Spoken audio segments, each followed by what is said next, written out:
Hey, how's it going? Welcome to Easter Jeep Safari. I have my boy Scott here, the Trail Reaper, and I got my boy Cord here, Bombshell JKU. What trail did we do today one? Oh, Pritchett. Oh. Yeah. Oh, I just completely have erased that from my mind. It started here, just straight to hardball. Correct. That was a Control-Alt. Yeah, 100%. Done. Well,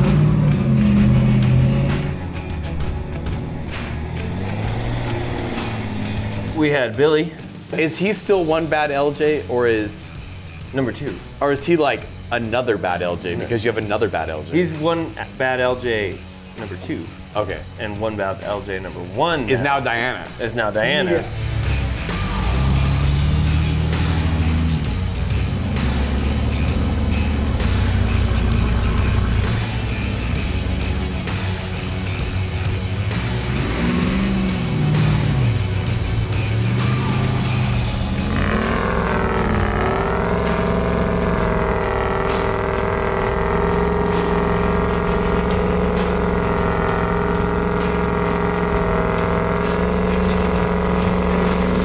It is Dirty Life Wheels, our new wheel partner, which they've been killing it. I think we've placed 140 wheels on vehicles since we signed our deal like a week before KOH. That partnership has been second to none as far as their commitment to like supporting the team and getting their not just like the team of us, but on the builds for other brands and like all that kind of stuff.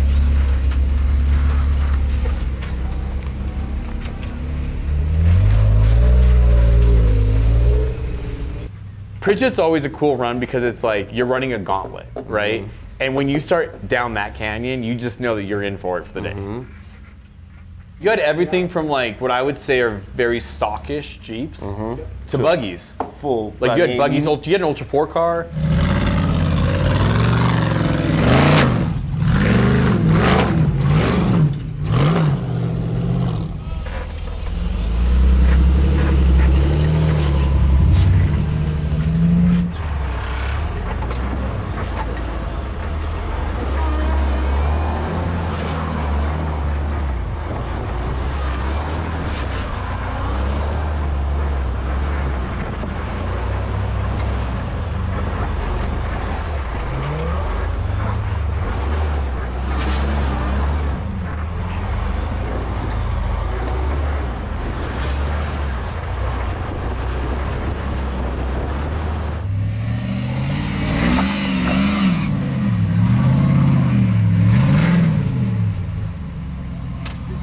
Mark came out, Phoenix.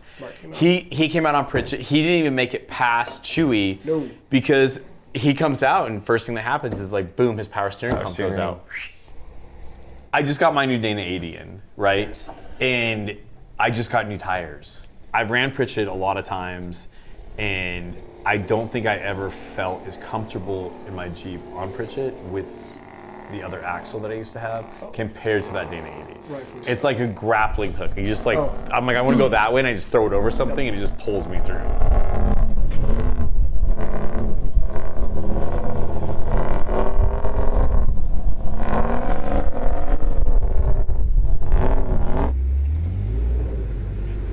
He's 157 inches long in his wheelbase. Yes. He is a monstrous wheelbase. So to explain that to you, what's your wheelbase? I am 116. He is 116. I am 120. 117. 117. He is 157. He is 40 inches longer than him on just the wheelbase, not the body. That is a limousine. That's like this table. Running the trail. Longer. We did start calling him the limo. Yes. Got like 190.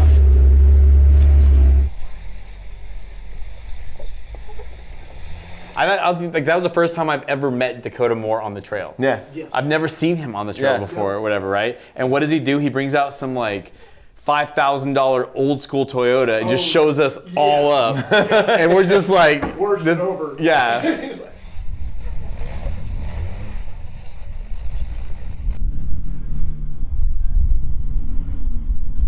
But her car, right, is an actual old mail truck. It's a right side drive. right-hand drive. Right-hand drive. So When you tell her driver, she's going that right. means right. It's passenger. And so spotting her is just as challenging or more challenging for the spotter than it is the driver. 100%. All right, bumping it. Let's go. Easy, easy, ease off. Go, go, go, go, go. Woo!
Gave it a couple good pops and boom, driver's side, front U joint. We actually recognized it early enough that it didn't like tear the ears off. But in my haste of packing, I always have my spare U joint. That box did not make it. So, can you watch it? I'll back out of the way so I guess more people can kind of hit stuff and I'll work on it. Well, I knew it was coming. I was on borrowed time because I had been very busy and we were at KOH and just beat that thing to a pulp. 150 off-road miles for KOH. Hard desert running miles. And I was just like, come on, buddy, just give me one more. That's all I need, and then we can do maintenance. Like, I've got time for you. Scott, Trail Reaper had a little bit of an issue. He sent it a little hard, and that U-joint did not make it. So they're down there working on that right now, so it's lunchtime. Yeah, and of course you got Gridlock over here. I'm really not sure what he's doing, but he's trying to climb something.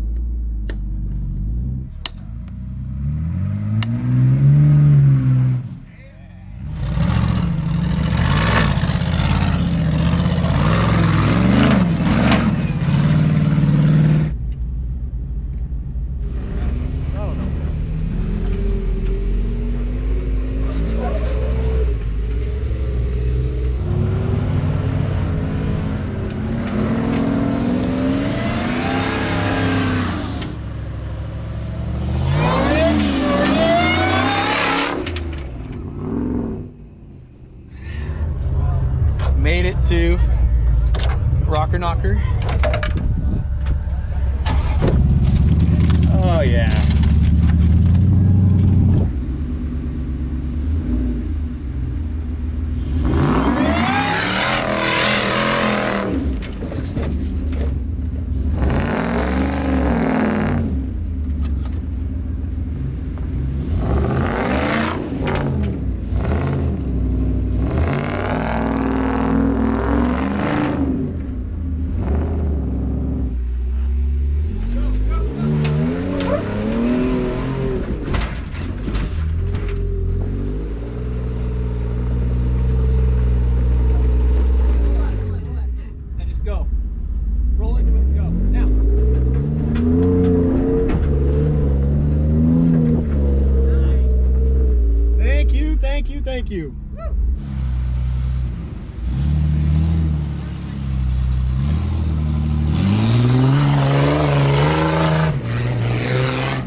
I know that Bill has done a lot of these trails out here, right? He's been willing for a long time.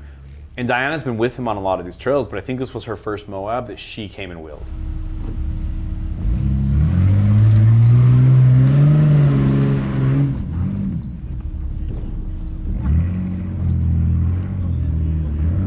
Which she actually did make a really good compliment to Bill. She said, I love wheeling with Bill because I can just follow his lines 90% of the time, and he makes me look amazing. Right. Yeah. Because they're like identical. 100%. 100%. Yeah.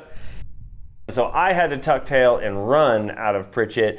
These guys kept going and gave it fur. And I 3-wheeled myself back up out of there solo. Got back to the condo where I had spare inner shaft, outer shaft, and U-joints at the truck, and just did some parking lot repairs.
Pritchett ended up being a really fun day. It was a short, like we got the trail by like 3, but because we had to take the 30-mile loop out or whatever it is. It's always Turned into long. 6. Yes. I mean, Pritchett, Yes. Pritchett, the trail itself is, I mean, it's one of my favorite trails on the West Coast.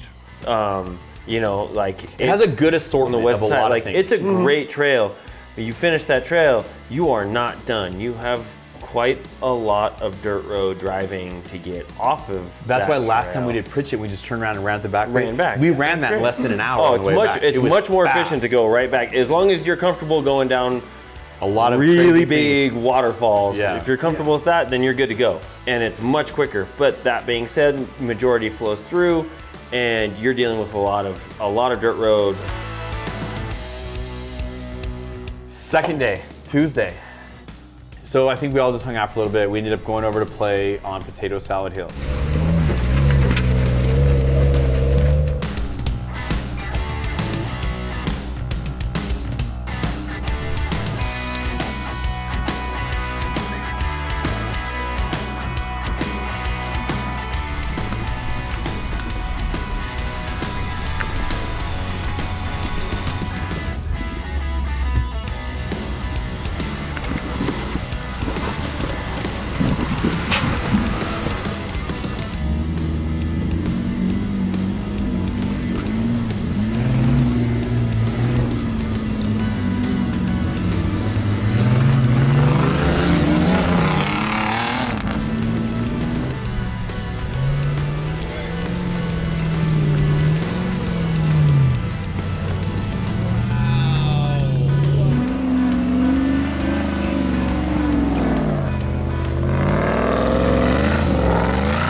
We went like almost straight from there. Like it was like, that's why I had to beat feet out, because I still hadn't been to the store. I knew I needed fuel, so I had to beat feet out, reload, because we were going straight from there to go meet up with our boys at Yukon. Yeah.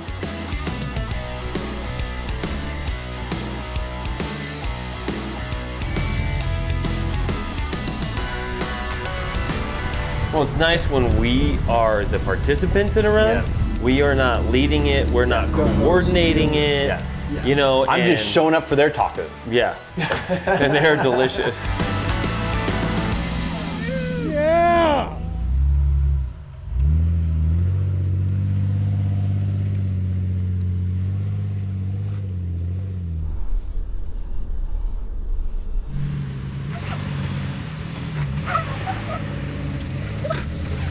And then all of a sudden we hear on the radio, That was me. yes, Bill's overheating. Bill's overheating. Bill's got a problem. He's smoking. Bill has a completely vented hood, and all of the vents point right at Right the at car, the windshield, so when it let go,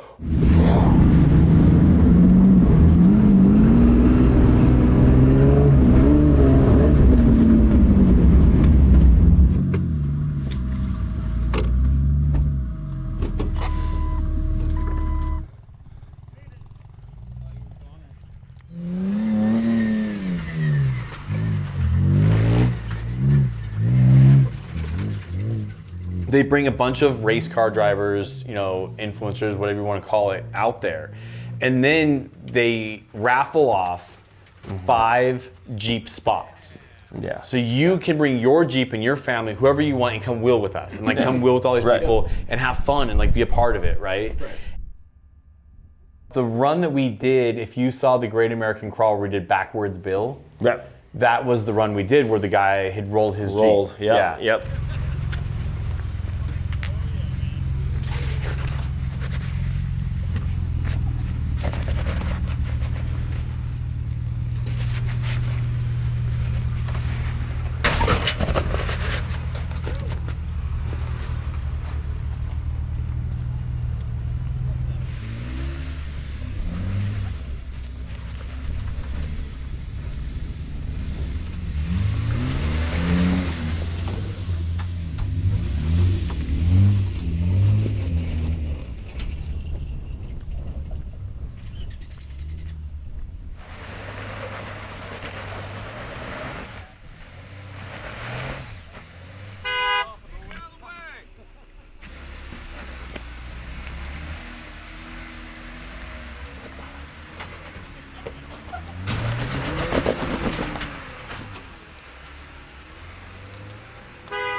You were having issues at that point. You got another issue with your rig. Yep. At that point on that run, all of a sudden the rig started acting up, and I only had up to 2,500 RPM. I had lost everything else, so I had quarter throttle. And if you know Scott, everything after 2,500 RPMs is what he cares about. Yes. Yeah. Absolutely. The car wasn't in limp mode, but I was having, it would not go over 2,500 RPM, which is fine for most obstacles, but anything in Moab, the Moab bump is a real thing, and you need to kind of give it a little spool up, and I did not have that capability whatsoever. Yeah. So, and we're on day 2, right? So I've got the rest of the week. This is not a viable option to limp it through the rest of the week. So, like, I could see your frustration, and I could see your... Because it doesn't happen to my car. It doesn't happen to me. It doesn't happen to my car. No. Let it go. It's okay. It's happened. It's okay. It's not okay. I gave you my cheap little scanner, and you went over and you were like, oh, it's one of these codes. Camshaft sensor, that's what it is. Or like, it has to be something to do with that. So the plan at that point was, it was like, well, it resets it for a little while. So here, why don't you just hold on to it, and we're gonna run the day, and you just can reset along the way as you need it, so we can go. So that gets us into Wednesday, which is day 3, Cliffhanger. Yes. You said we're doing Cliffhanger, right? And I'm like, yeah. And he goes, they say it's a level 8. I'm like, it was a level 8 7 years ago, before people had 40s. Yeah. It's not a level 8 anymore. It's like a level 4 or 5. You're fine. He knew that was BS as soon as he went down that tier and hit that first drop. Yes. Oh, yeah. And he said, a 4? Yeah.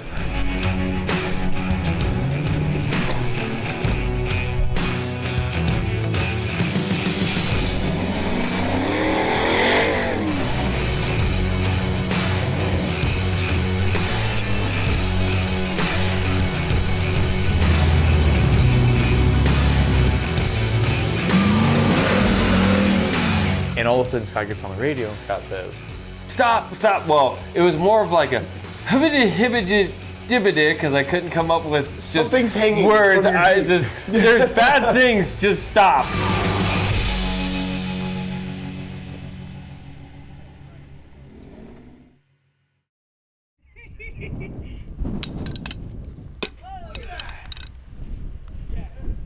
It's bent. I'm sorry. It's not a 5/16. It might be a 10. Here.